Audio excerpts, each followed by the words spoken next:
Hey everyone, thank you for tuning in to this week's episode of Verified. This is our very last episode and it's a little bittersweet for us, but I have 4 very special guests on, all of which have contributed to putting Verified together behind the scenes. At the top, we have Jordy, who is our audio engineering. In the middle, we have James, and he's been responsible for all of the production and our social media. We have Laura. Do a little wave for us. Thank you. She is our videographer and our video editor. And then we have Lauren, who puts together all of our fantastic graphics that you see in our videos, but also on our social media. So, why did I ask them to join me on our very last episode? It's because I'm the face behind it, but they don't get the credit for all of the work that they do. So we're bringing them to the forefront to ask them about their experience and what this journey has been like for them. So we have James. He asked all of our followers on social media regarding some of the questions that you wanted to ask us. So James, if you could take that away. Yeah, no problem. So we did get a few. Someone asked us to verify them. Well, unfortunately, we can't do that at this time. But one of our first questions that we got was, what were some of the challenges that the production team faced while recording your weekly episodes during the transition with COVID? Well, I can start that off. One of our biggest challenges is that all of our recordings were typically done at the RSU on campus. And so when things got shut down and social distancing started happening, we ended up having to switch to doing some form of video call. So we started using Discord to be able to do that. And so some of the challenges actually were kind of figuring out how to get guests on and it's not always super accessible if folks don't have laptops to be able to use webcams and stuff like that. So yeah, that was one of our biggest challenges, was moving the things online and figuring out how we were going to get good quality video and audio to keep the. I'll speak on video. So, I mean, personally, because I'm the one that does the editing, it wasn't any more difficult. It was manageable, but the one thing that was hard for me was just the videos were much longer, so I had to go in and try to adjust the story so that it made sense. Whereas when you film in person, you're actually physically there and you're able to kind of direct people and know the flow more or less. And the video recordings doesn't go past 30 minutes. But over Discord, some of them were over 2 hours, so it was a little bit more challenging. But I mean, honestly, it was a great experience. It was something different, so fun. Yeah, and then from like a graphic design point of view, or just like a general point of view, like we have the tools and the technology to, not just do our typical podcast, which is in-house, like produced in-house, but being able to bring it online and utilize these tools that we are familiar with. It made it a lot easier for us, especially because like we're all pretty used to using different types of like online streaming services. So not streaming services, you know what I mean? Like virtual video calling services. So that being said, it was pretty easy to work around that. And then we, from a graphic design perspective, we made the borders, just making it look as presentable and as on brand and as like verified, identified as possible. I didn't mean for that to rhyme, but it just so happened to. So we just try to make it as normal as we possibly can. And I think we were able to achieve that with the situation happening. So we're very happy with like the production that actually came out of it, and that we were able to put our minds together to make it more of an online platform rather than just being like a in-person recording. Yeah. I remember being so against the whole webcam idea. Yeah, you did not like it at all. We just had to make it look legit, and also with Lauren's skills, we made that happen. When we filmed in person, we had to make sure we had the room, we had to make sure we had the equipment, the lighting was perfect, everything was in order, and it took time to set up. Had to print every question on your cue cards for Yeah, you. I actually didn't have to do that anymore. I miss my cue cards.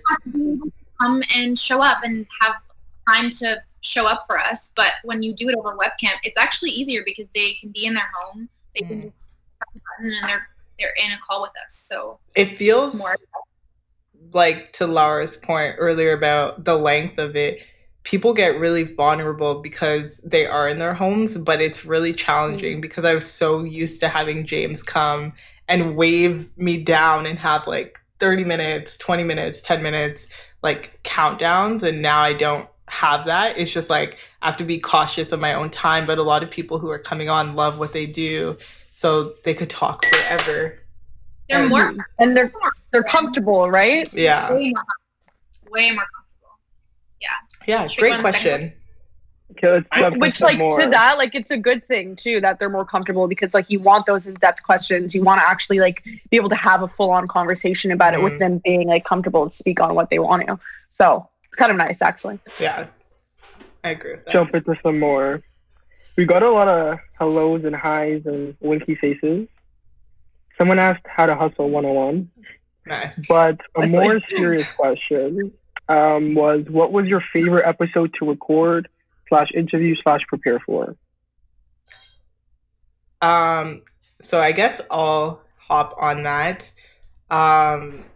We interviewed a lot of people in first semester, and that was a lot of fun, and a lot of them were like celebrities or big names.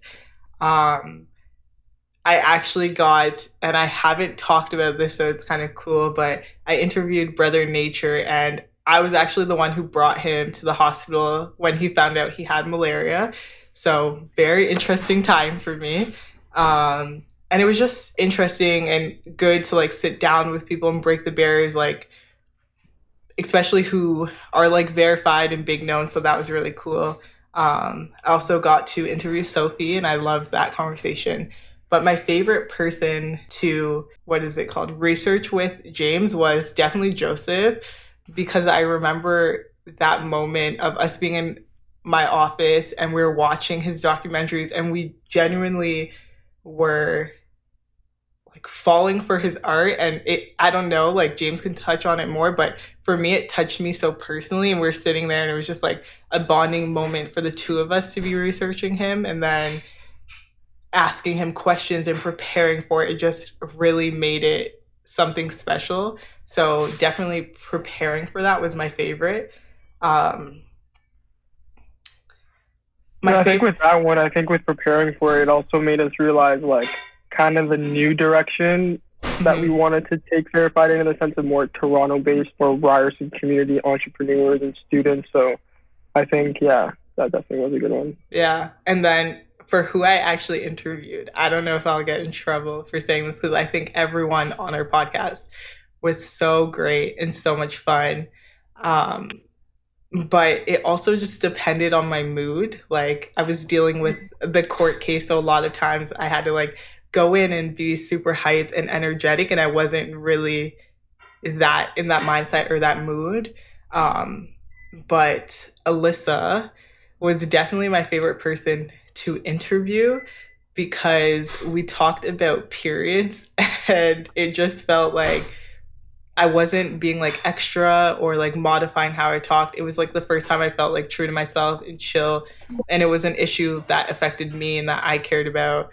And we played like a no shame game, and James made the game and then Lauren made the questions. And I think because our whole team was involved in that process, it made it even better. Lauren put some questions that I was like, I'm not asking that. Like, have you ever took a plan B? I was like, I'm not asking you that. Lauren's always doing the most. But I want to know. The people want to know. I'm just the voice. Don't shoot the messenger. What about you, Laura? What was your favorite to film? Honestly, so we started playing games at, I think, was it Craig's, right? Mm-hmm. Craig. Episode? So Craig's episode was the episode that James was like, Guess the cookies. And so we got cookies from Craig's Cookies. If you guys know that he's the creator of Craig's Cookies. So he guessed what flavors he was eating blindfolded. So, I mean, that was my favorite just because I know Craig's Cookies. It was cool having him in. And yeah, it was like the first game segment of many that came later on. I think that was my favorite. I agree with that. That's a good one, Laura. I would say anyone like in the second semester, because in the first semester we were really like struggling to get a lot of like materials together, and like so for example in the first semester Laura wasn't on board yet, so we didn't have any access to cameras through Ryerson, and a lot of people were like asking us often saying, how come you haven't had certain students on? They would get you cameras for free through Ryerson. And we did have a videographer that was on board with us then at Ryerson, but didn't have the course requirements. And it just, they didn't allow us to rent that stuff. So we were using my camera, and like where we could, we were trying to ask people to borrow cameras. So once we got to the second semester and having someone that had access to that gear, it really changed how we were doing things, being able to get free angles, and like just like the quality really went up by having the gear to do it. Mm-hmm. Loren, do you have a favorite episode, even though you haven't actually physically been there for any recording? That was good. That was good. Yeah, about that. Honestly, I would have to say, like, my opinion's a little biased because I'm like really good friends with Maya and Kiana, so I would have to say their episode was my favorite. Just like because like they're close friends of mine, and it's always, and even Vinny is like a close friend of mine as well. So it's really cool being able to see like your friends thrive and giving them those opportunities and making those, you know, those gateways. And I know how Kiana was like the way that it came about of her, like her and Maya being on the show, is Kiana was telling me that she has premieres coming up for her shows and how she would really love a lot of experience, and how it'd be really great to have a platform like this, especially since they go to Ryerson. It's just being able to help your friends and seeing them thrive and giving them those opportunities is what I'm all about, and like encouraging others. So yeah, I really like seeing them and like hearing their answers, because like from my perspective, I feel like I know everything about them, but there are so many things I learned about them that even though I've known them for whatever the past like 6-8 years, it feels like you know, it feels like I learned a new side of them. So yeah. Look at you. Okay, let's do one more. Okay. Wait, you didn't answer what your favorite one was, James. Yeah, I did. Okay. So, oh yeah, true. I talked about preparing with you. Well, yeah. So researching that one was cool. Also thought researching Kyosha Love was really cool, just because I was so impressed by all that she was doing at such a young age, coming from Ryerson. But in terms of sitting and like recording, yeah, Craig's Cookies was probably one of my favorite ones, because we did introduce the cookie segment, and I woke up like, I can't remember, we recorded I think like 10 or 10:30 or something like that, so I had to come, must have been downtown like 45 minutes or even like an hour before that, and like I live all the way in Vaughan, so add 2 more hours to that. So I was probably the first customer that day. I went to go pick up the cookies, and so yeah, that was probably one of my favorite ones as well. A loyal customer. Thanks. Laura, we're already halfway through. Change my camera We're position, thriving, guys. Laura. Give me 2 seconds. I feel like it's a little bit dark, so I'm just gonna switch her up. Okay, guys, I'm back. Sorry, had to switch it up.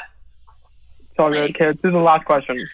So someone actually asked, how can I get on the Verify team? Well, so the bittersweet component that I was talking about at the very beginning, this is my final year, I guess, at the RSU. My term is coming to an end, so unfortunately, this was a project that I carried out through the special projects of the president. So unless the next year executive decides to take this on, it's completely up to them. So I would encourage you, if this podcast helped you and inspired you in any way, to talk to your next year executive team and just ask them to continue this. But I would also like to mention that you can form your own team, and the RSU offers podcast equipment that you can rent out. So if you go to our website, www.rsunline.ca, you can click the link and it will explain to you how to rent out our podcast equipment. So I think that's a great opportunity for students to get involved and kind of just share their own opinions and initiatives that they're working on, and just inspire your own communities in that way. Kind of like Craig said, is like find your tribe. Yeah. Nice way to end that one. if you guys also just want to reach out to the Instagram, we can give you advice on how to do this online like we've been doing, which is a really easy, like pretty cheap setup that you could do for yourself and, you know, just feel it out and feel like if you want to start renting the gear because it's something that takes off for you. Yeah, so message me. Of course. The Instagram will stay active, so James will reply. Got you guys, don't worry. But also keep in mind that due to COVID-19, the podcast equipment might not be available to rent until we're all out of self-isolation. So just think about that. Right. And I think that's all the questions for now from Instagram that I've gathered. But yeah, running the Instagram has been very fun and interesting, to say the least, over this time. Okay, so now we're going to get into the second part of the video. We're going to get personal. We're going to pick a team member of choice to ask a question to. I'm going to start by asking Loren, actually. So since we're both in a production background, and actually Loren and I have been friends for almost 12 years. Fun fact, we 12 years too long. And Loren, James, and James, actually, we all three of us went to the same high school. It was an art school. So anyways, Loren's been into arts her whole life. We did musical theater together. We did drama together. With that being said, what point in your life did you decide that graphic design was your preferred path of study going into Ryerson? Yeah, so when I was going into university, I was choosing like two different paths. I didn't know if I wanted to get into acting because like my whole world was acting up to that point basically, or if I wanted to explore other realms and kind of get more into like the management side of things. I've always been really strong when it came to my management and my communication skills. So the program that I went into at Ryerson, it's called Graphic Communications Management, and it seemed like it fit the bill for me. And like I stopped acting because I had an acting coach that told me if you could see yourself doing anything but acting, don't become an actor. And that really stuck with me. And I'm really happy that like, although that was a really great part of my life and it gave me a lot of amazing skills, this seems like more of the route for me, especially like more in a reality sense, what I could afford, what was feasible. And, there's so many things that factor into those choices. So that being said, I went into graphic communications management and I became enthralled with the world of the graphic arts industry. And from there, my whole goal in the end is some form of project management, some form of, creative directing, whatever it may be that is creative while still taking more of like the management side of things. So within that, you have to work your way up. So people have different ways of going about it. I chose to go more down the graphic design route.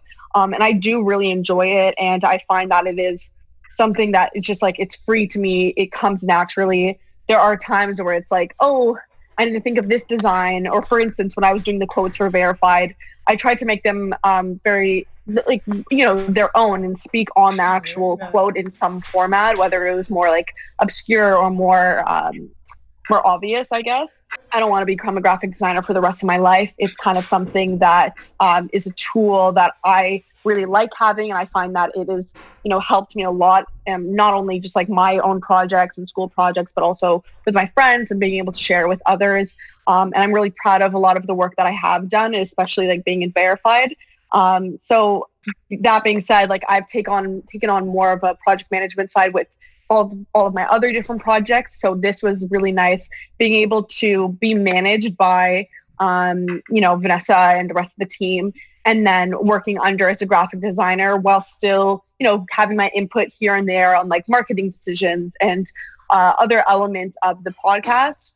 So yeah, I really enjoy being a graphic designer. I just have a love for like curating and putting like layout and design. And I learned all of that from my program, and I got to grow through my program, all the different projects that I had. So I know like basically in short, this isn't what I want to do for the rest of my life. I think that you kind of get capped at a certain point with graphic design personally. And I just think that there's more out there for me in terms of like the project management realm. And I definitely see myself going into advertising, but expanding much further from graphic design. So I love graphic design, but not for life. Yeah. Can I just comment and say that I've interviewed way over like 50 people throughout this whole year, and Loren was my favorite person ever to interview. And I will end on that note. What's so funny is that like I feel like I wasn't prepared for that interview too. Like I feel like it was more of a conversation. It ended up being like an hour long, Vesa? Like yeah. Someone came and got me and they were like, you have another interview who's been here for like half an hour, and I thought it was the funniest And I'm thing. like, I could just tell them to go away. Like, I do want to add though that this just shows like James recommended Loren, and then Loren recommended Lara, and there is a power in connections. Although I do want to say, because I hold myself, and all of you know, sometimes I can be very hard on all of you. I won't just pick you because who you know. Like, you did have to go through like an extensive like process, and it is all about your hard work. So yes, connections are good, but like Loren was saying, is you have to put in the work and try. So if anything from this experience in creating this team and working with this team, it's learning that who you know will only get you so far. And that's how we got a lot of guests on our show.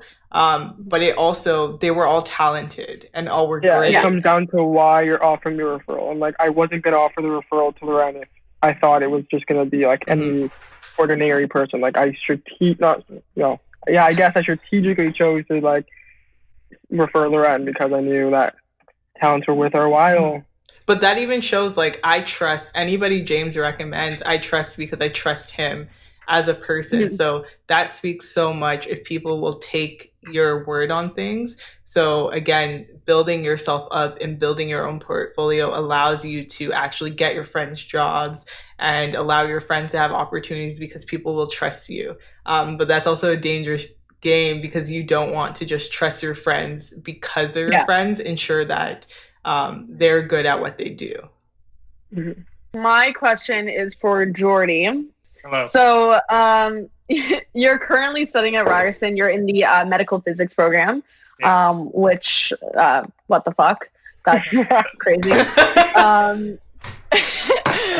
And so I know that you also have like a previous degree in audio engineering, and you frequently like produce music on your own. I just wanted to know like what it was like going through that transition of like those two very different types of degrees, and then like how it feels like returning to your roots and like using your previous degree on Verified and like how you use it to your advantage. Well, I think like it's one of those things I kept doing while going through starting back into like a more academic lens of things, going back into medical. So it was something I was keeping up with. I was doing a lot of music leading back into doing that.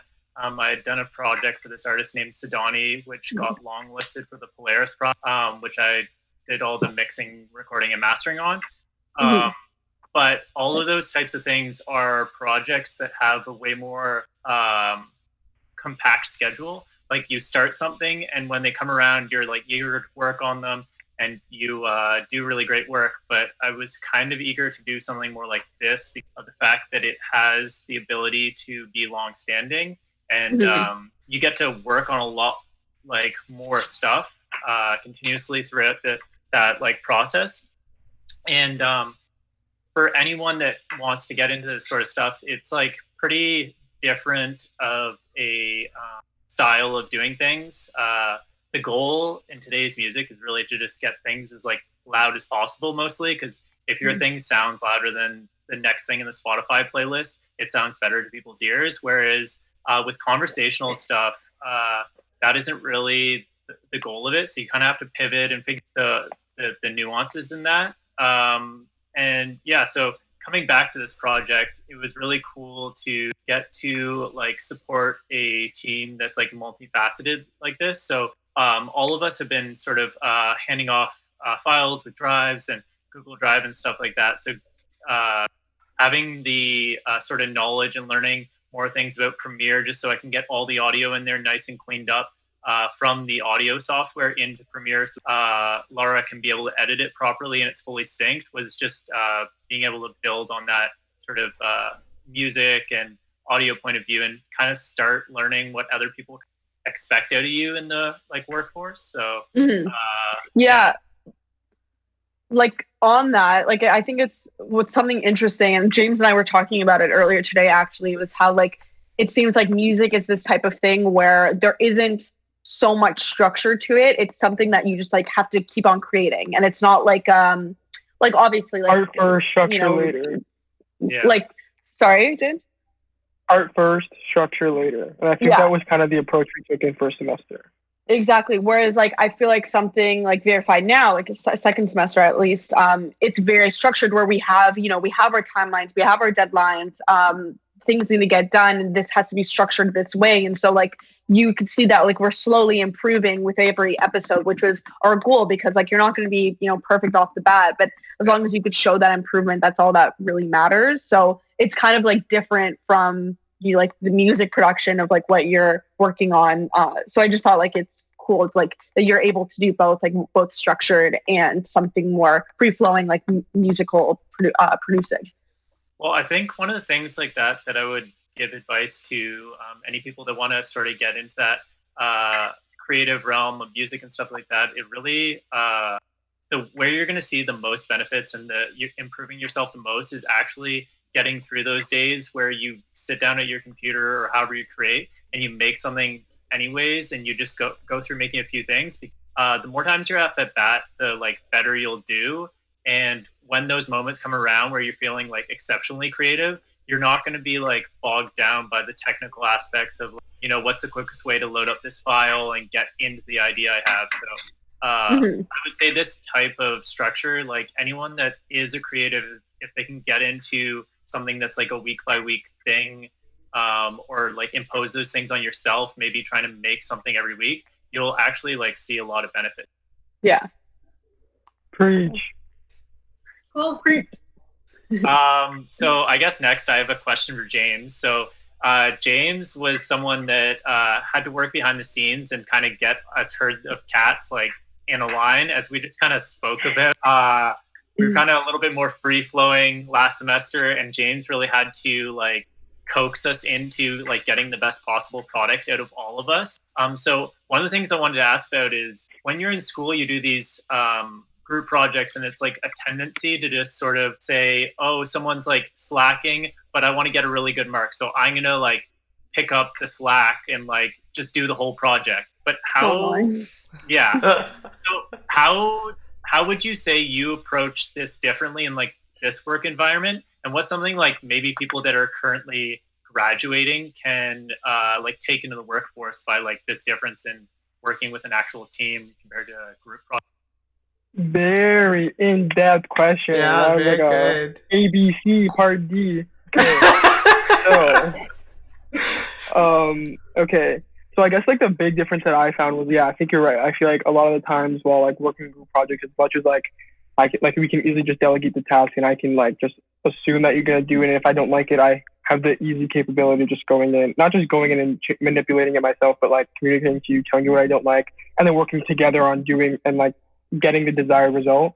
But I feel like because everyone was so like specific in what we all did within our roles, that I didn't have that liberty to just be like, oh, Jordy, you can't work on audio today. Okay, let me just work on it for you. Like I don't even know how to log into the website. Never mind actually do it. So I feel like in doing so, communication was very key. And I feel like I have to apologize now, because I was definitely very, very annoying during this entire semester, because I know I was on you guys like every day. Hey, is this ready for the next 4 days, or is this ready for next week? And just making sure you guys are on it. Not that I was trying to micromanage, but just because of that idea that I don't have that ability to go and produce the same product that you guys obviously can produce. So in terms of the difference, I think making sure that my part was done. But like I think something that was important with this was like trying to build like a following base for like something that isn't like tangible, like a podcast. Like it was kind of hard. So like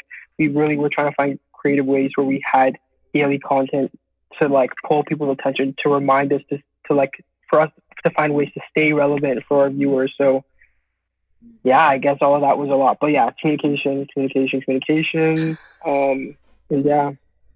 Yeah, I wanted something to add to that. Like, well, you're saying that, like, yeah, there are definitely times where you can't, like, you know, completely take over and be like, oh, I'm just going to edit this one thing on myself. So, like, there's a lot of trust that goes into that. But there are also a lot of times where, like, you would, like, even say, like, little things about the graphic elements where sometimes it's like, oh, that's actually a really good thing that you pointed that out, James. Like, I never noticed that. Because it's always important to have, like, a second opinion on it. Or there'd be times where, like, you would say something and I would say, hey, like, no, this was the inspiration for this. This is why, like, I agree with this. So being able to, like, see each other's perspectives and respect that, I think that's, like, what's really important with working as a team. And, like, James definitely did that. Like, I think at every aspect of the production of the videos, like, James was always, like, you know, on it to make sure that we're on, like, the right timeline, but also making sure that it was perfect. And James, didn't want to be controlling, though, and piss you guys off without being controlling. Because I'm sure that happened a few times. But I do want to say that something I noticed in James that I actually switched slightly in how I manage is in group settings, you kind of walk around like on eggshells to make sure that everyone's happy, and rightfully so. Like, you want to have a good working dynamic to be on everyone's side. But James was not afraid to cuss us out. Need be to be like, you need to be on your shit. Yeah, like, yes and no. Like, you weren't always nice, but there is that accountability element that I think in university people don't. Like, I know in my university experience when I was in group projects, you always want to be nice and it's okay, I'll just do it. It's like, no, you have to do it, and you have to do it by this deadline. And when you don't do it by this deadline, it's like, why is this not done? You know, you had a responsibility. So it's like, being hard on people actually does accomplish a lot, and it allows us to check ourselves, to hold ourselves accountable. And I do think that is an important part, because a lot of people might not know, but you also have like 10 other projects outside of just Verified. So he was managing and producing this team, but then also doing like 10 different things. So in holding you accountable, he had to hold himself accountable at the same time. So the stern approach I learned from you, because I was which is hard with friends, right? Because like that could be a pro and a con being like friends with the people that you work with, because it's like sometimes like some things can be personal, like and even like from my perspective as a graphic designer, like design is a very intimate thing where, you know, it's conceptually coming from you. So I think it depends on how you're going about it. So rather than James being like, this graphic looks shit, I don't think like blah blah blah blah like he'd be like, I don't know if that like really fits the theme of that, like I think it could be like a little bit more like prominent, or it's not being translated correctly, which like that type of criticism I could understand. Whereas like you know, there's a lot of people that manage poorly where they'll just say like, oh, I don't like this. Micromanage. Yeah, well, micromanage without recommendations and without being specific, right? Like you can't like expect perfection, but then not put anything. Is never your masterpiece. Yeah, exactly. You have to know what you're like. For someone to comment on Loren's work, the person commenting needs to know, okay, if I'm going to make this comment, what in my head do I think the graphic should look like, and then communicate that. Yeah, exactly. Right? So I just have a question for James, like to follow up on what you guys are kind of saying.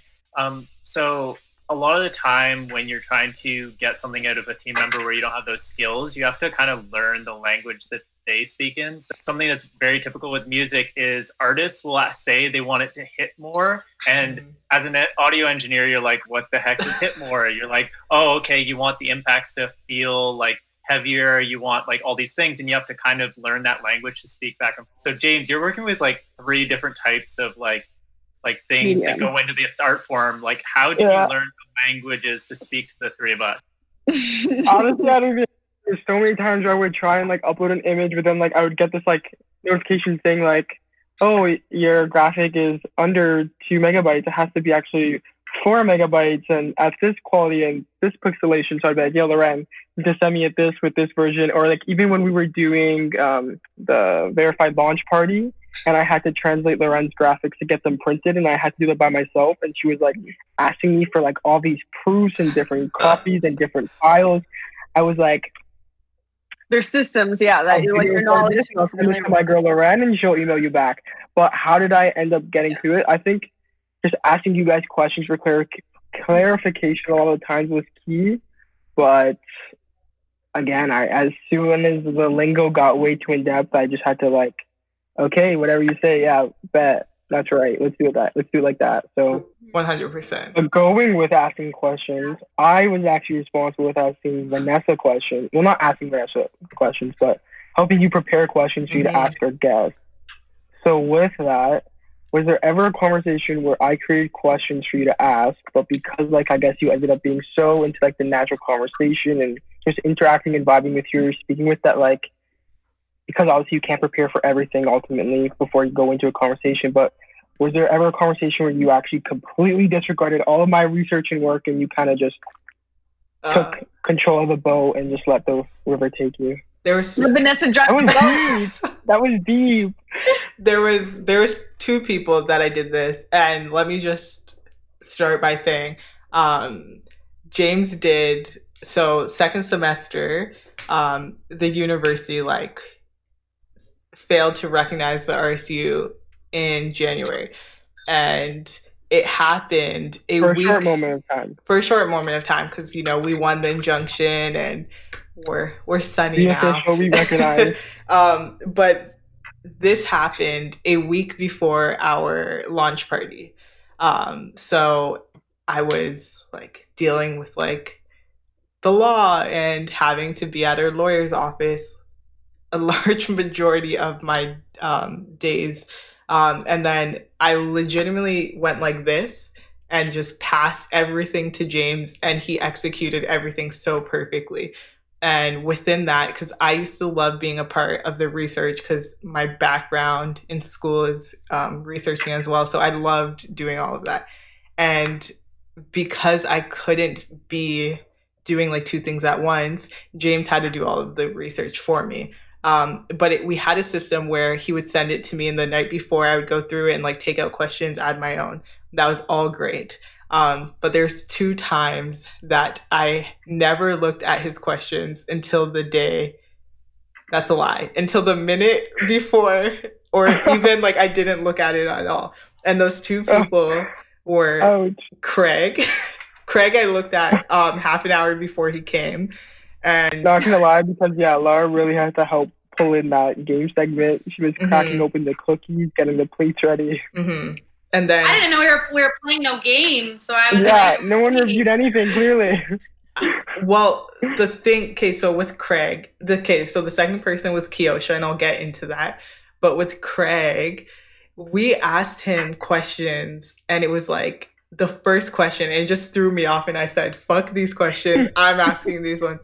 Because I said, like, you were in 2 different fields, like you went from being an actor to being an entrepreneur, like why did you make that career switch? And he goes, I didn't switch careers, I'm still doing it. I was like, fuck, this guy didn't even research properly. And it's not that he didn't, he did a very good job at it. And then all of his questions I came back to on my verified cue cards, but it just threw me off. And I told everyone like, yo, that was my worst episode. Like, one, always be prepared, I will say that.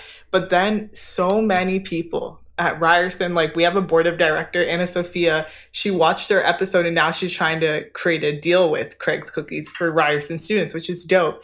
And then all of the RSU staff, so many of my friends messaged me and was like, Craig's Cookies was the best episode, love that, you're such a good host. And I was like, and I used to get mad. Do you remember in our team meeting when we were all talking about like our favorite episodes? Yeah, like, I remember that. And I was so upset because I thought I did such a horrible job, but then that was like our audience favorite one. So I guess having a natural conversation is really good. And then he opened up just about his journey. And then the question, it wasn't on there, but like, what would you tell your 10-year-old self? That was so beautiful. And I almost started crying halfway through it when he was like, it's okay to be gay. I was just not expecting to have that conversation with him. I thought it was going to be very entrepreneurship like based. So the messing up of a question and me not reviewing it ended up making it a very successful episode. So I'll say that. And then Kiosha, love her, super dope. So she came on and she looked so cute and like so dope, but she made a comment about like working for RAM, and like she's like, it gives me anxiety, but like she was saying it as a joke, and I was just so thrown off.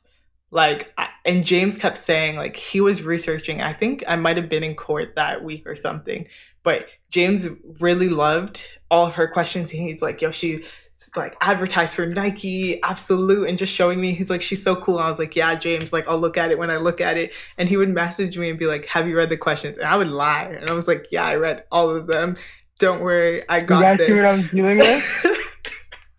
So the day of, I meet her, and then like James tells me, like he comes in the kitchen and we make coffee or like tea for all of our guests, and he's like, oh my god, she has like PTSD from being here. But he was joking, but I didn't know, so I got nervous and I was like, fuck, I don't even know who this girl is. I didn't read the questions. And then we're sitting there, thankfully we talked for like 2 minutes before we started.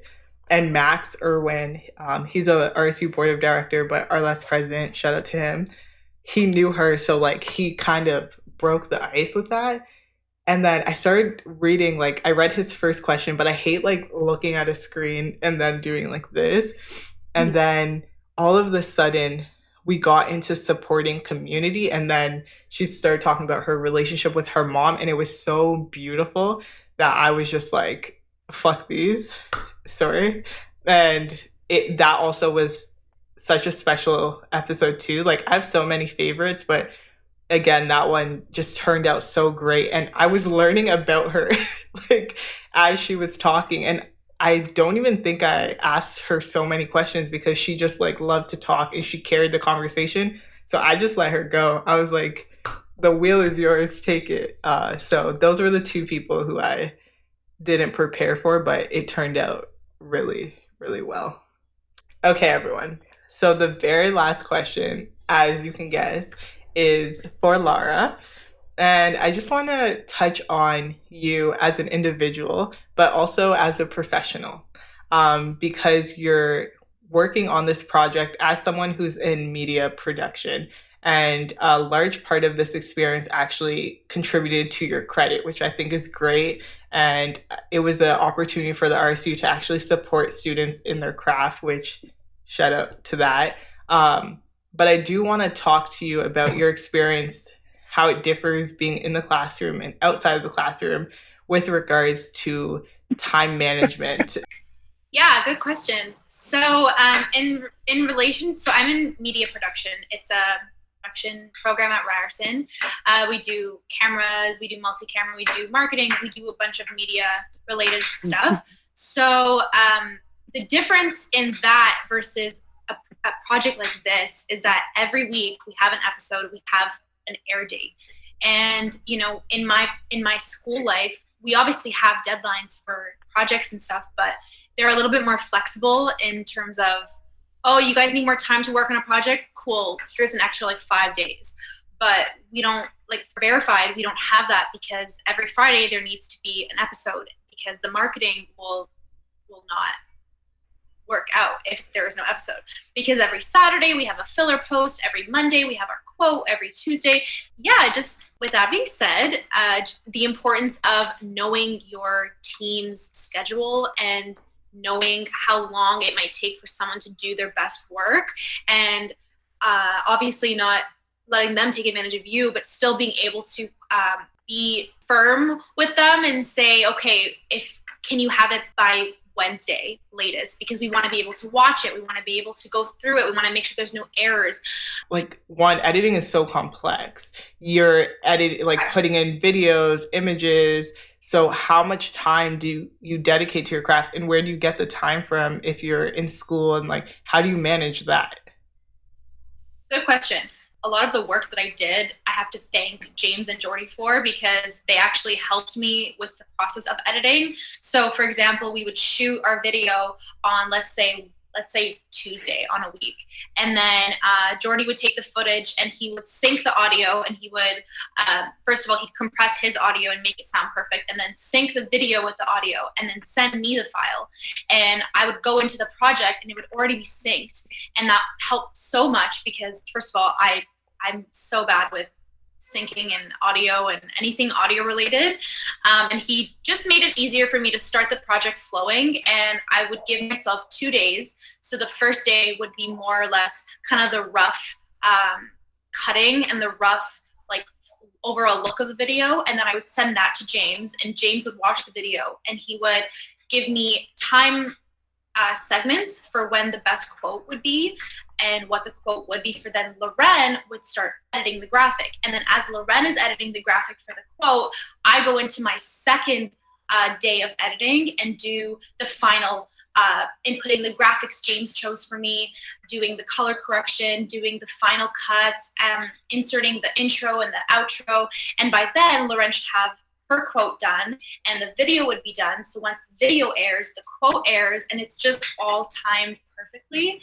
So keeping in mind every person's role and helping each other with their own skills. So James, his skill is the research component because he is the producer. So with research comes the graphic research. So when he'd watch the rough for me, he would be able to quickly find me like 20 pictures and put the pictures in. But then near the end of this whole semester, he got bombarded with school, as we all did, and kindly said, Laura, like, I can't do this right now, so are you able to do the graphic research? And I was like, yeah, no problem. So for the last 2 or 3 videos, I did the graphic research. We work around each other and we try to help each other as best as we can. Yeah, I think that's a great way to sum it all up, is that everyone played their part in the completion. Like, the video could only be done if everyone else contributed to it. So everyone helped each other kind of stay on task and complete deadlines. It's a good answer. The video element was actually only for a visual component. So obviously podcasts don't always have videos that are uploaded, but they had me on the team to have that third element of you're like in the room with them, you're watching the video. So we obviously had our audio uploaded on Spotify and Apple Music and on the website. But the video was just kind of like that added benefit to the person that's watching, that wants to see what the viewer looks like, see what the guest looks like, to see what Vanessa looks like, to see maybe some of the, like for Maya and Kiana, I inserted some of their acting reels, and for FrizzKid, I put a bunch of her art up, and for Ren's art, he's the one that we did last week, a bunch of his art, because it's important for the viewer to see what they're listening to. So yeah. Also, audio, accessibility reasons was another one. Adding subtitles. Yes. Oh, the subtitles. Yeah. So that was the most important thing, is that we were just finding different platforms to incorporate accessibility. So if you were hard of seeing, you had the ability to go on Spotify and Apple. If you were hard of hearing, you had the ability to go on YouTube. So just making sure that we diversified and stayed true to like the creation of what this podcast was, and that was for equity and inclusion. And I think all of the people who we've had on our show, whether or not we plan to, always touched on their identity and where they sat, their privilege, and just like what they do for the community. Yeah. And I think that's so beautiful. We didn't even prompt those questions, but because people genuinely cared about the work they were doing in Toronto, it was just so authentic in explaining that story. Shout out to all of us. We're like, This is the 12th episode. I never thought we would get to I truly didn't think we would get to this point in the season. Yeah, to just go off of that, the first semester crew, like James, Jordy, and I, we actually had to fight to allow this to happen because we truly believed in... Advocate. Yeah, we advocate because this does have a good impact. Like, there has been so many times a student texted me like inboxes me and they say, hey, thank you, that podcast really motivated me, really helped me. And I don't think people realize that. And Ryerson, we're a commuter school, it's really hard to show up for events. We've also been able to save money and ensure that we're spending students' money back on them and giving them the knowledge and expertise that they need. The university and past executives have even brought in guests and paid them $4,000, and 5 people were in attendance. Whereas we've reached over 4,000 people with this podcast, and we didn't pay anything besides just buying our equipment, which in the long run was way cheaper and more effective and accessible for all students at Ryerson. So I'm very happy with the results of our podcast. For anyone that is scared to work within a group setting or try to step out of their, education field and do something towards their professional field, one piece of advice I can give is I was really scared of the routine element, like how Vanessa asked about the deadlines, but you get into the habit of the routine and it becomes easier over time, and your deadlines are embedded within your week. So routine will definitely help you in the long run because you get used to it. And I also this was something that was a big jump for me. In all honesty, I did not want to be the host of a podcast because you're a great host, Vanessa. Thanks. You're a great Thanks host. so much. But to form it, just to be my voice is completely different than for my face to be on it. And all of the time, you're having to have that energy, and thankfully our team is so great that even if I'm having a bad day, I can go into the boardroom and just be hyped and ready to go. But I always have to look good and be happy, laughing with the guests and match their energy, which I think is great. But for me, I learned, and Loren actually in her interview, I'm interviewing her to be a part of my podcast, our podcast. And this girl is telling me the importance of podcasts. And I just felt like it was so, I don't know if it was ironic, but I was like, how are you telling me how important podcasts are? And I'm supposed to be asking you and telling you why our podcast is important. This girl's not even on her team and is saying it. But for me, I didn't realize you can be a researcher and still do a podcast. And it's a way of educating people. And that's exactly what I took from it, is how you can spread your message and your platform through another platform of just inspiring and educating people. And I think that is so important. And I hope other universities and the incoming exec actually considers still doing this, because it is so meaningful if you use it productively, and you can truly do it in a positive way. So to that, I think that's a wrap, guys. It's sad to say it, but I guess thank you to our listeners weekly who come in all the time and watch all the episodes, listen to all the podcasts on Spotify and Apple Podcasts, watch on YouTube. Thank you so much. On behalf of everyone here at Verified, we'd like to thank you so much. Have a safe and healthy summer. Prioritize your health. And good luck to everyone with your future endeavors. It was so nice producing this podcast with you. But for now, we out. Everyone's verified in our eyes. You're all verified. You are verified.